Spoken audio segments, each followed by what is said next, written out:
งเพื่อครอบครองไม่เค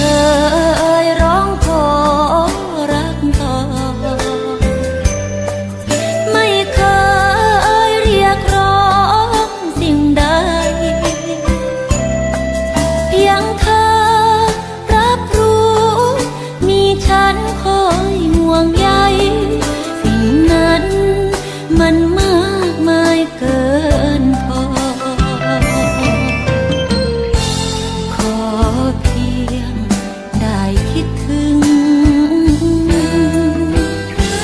แค่นี้ก็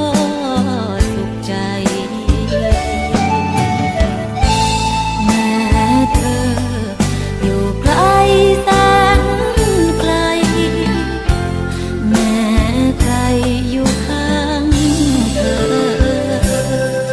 ฉันรู้ควรรักเธออย่างไรจึงยอมเข้าใจทุกอย่างไม่ช้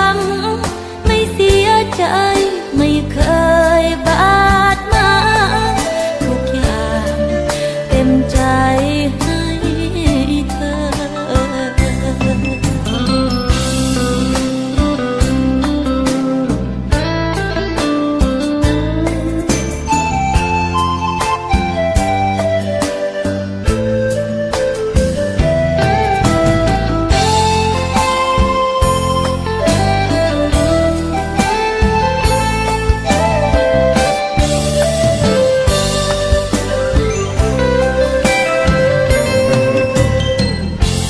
ขอ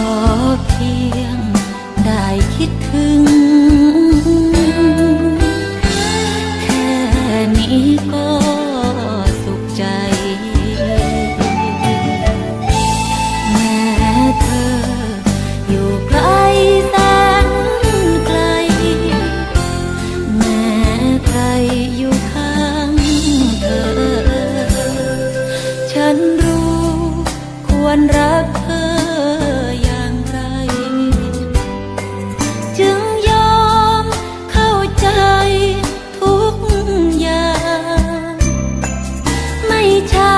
ำไม่เสียใจไม่เคยบาดหมางทุกอย่างเต็มใจให้เธอไม่ช้ำไม่เสียใจไม่เคยบาดหมางทุกอย่างเต็มใจให้เธอ